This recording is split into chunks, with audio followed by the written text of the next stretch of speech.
Alors, je sais pas vous, mais je suis tombé sur Emily in Paris, série super phare sur Netflix que ma femme regarde ou qu'elle a regardé en quelques jours, et j'ai été super impressionné. Mais mon Dieu, mais Paris, c'est magnifique, c'est Pampelop. Pourtant, c'est pas le Paris que je connais, et ça, j'aimerais bien comprendre un petit peu l'histoire. Ça sent l'arnaque? Allez, cette fois, on va faire C0 in Paris. Let's go! Franchement, quand tu regardes cette série, Emily in Paris, franchement, il y a de quoi avoir envie d'aller à Paris. C'est magnifique. Tous les décors sont phénoménaux. Une ville d'une propreté absolue, à la limite encore plus propre que Singapour. Bref, tout est bon, les gens sont sympas. La série, c'est clair qu'elle met clairement en avant Paris. La réalité, malheureusement, elle est quand même un petit peu différente. Voici la réalité encore plus en ce moment avec la grève des éboueurs. On a des poubelles partout. On a nos amis les rats qui participent clairement à la communauté parisienne. Et je parle pas des humains qu'on pourrait considérer comme des rats. Et bien évidemment, les Parisiens ne sont pas des gens vraiment très sympas. C'est pas comme ça qu'on les connaît. Mais là, je parle des vrais rats, ceux qui viennent des égouts et qui en ont marre de rester enfermés et qui préfèrent aller dehors. Bref, on est bien loin des décors idylliques proposés par cette série. On est à des années-lumière. Le C0 in Paris, je peux te dire que ça n'a rien à voir avec le Emily in Paris. Mais peu importe. Et malgré le fait que Paris soit une ville magnifique, il faut le dire, c'est une ville avec des monuments historiques extraordinaires, avec des architectures magnifiques. Mais le problème, c'est tout ce qui est autour. Et d'ailleurs, en termes de comportement, c'est aussi également discutable. Regarde un petit peu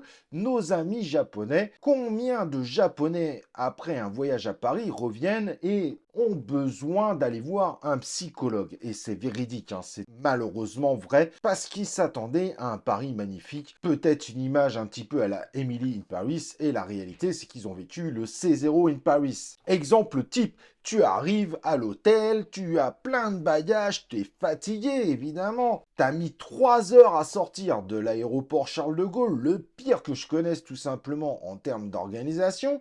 Ensuite, tu as dû soit prendre un taxi à 60 balles, soit des transports qui ne marchent pas. Donc finalement, tu arrives, tu es complètement lessivé à l'hôtel. Et les Japonais, pour habitude, à ce moment-là, ils attendent du service. Et oui, ils payent quand même des chambres relativement chères. Et pour eux, le service est nécessaire. Et donc, ils voient le mec partir, mais les bagages, ils restent sur place. Et ça, c'est un truc que les Japonais ne comprennent pas. Ils trouvent ça scandaleux.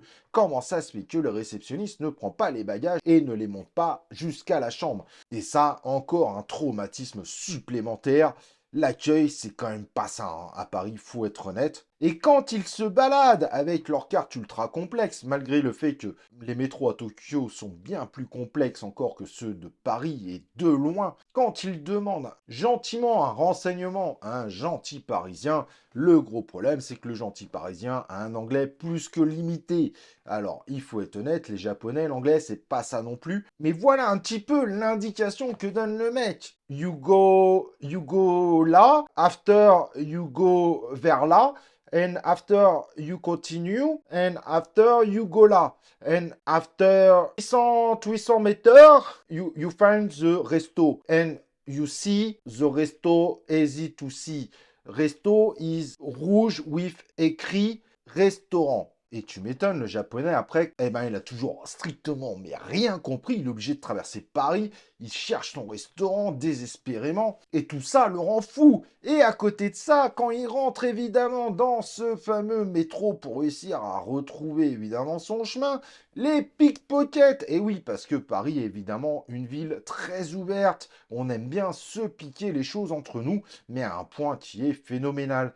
Bref, un environnement ultra stressant, et c'est véridique, les Japonais qui ne sont pas habitués à ça, beaucoup sont obligés de voir des psychologues à leur retour. Le voyage à Paris est souvent un désastre par rapport à l'image qui s'en faisait. Et c'est vraiment dommage, car la ville de Paris est une ville magnifique. L'Opéra Garnier, la Tour Eiffel, les Champs-Élysées, Versailles, etc., etc. Bref, il y a tout pour faire un décor idyllique.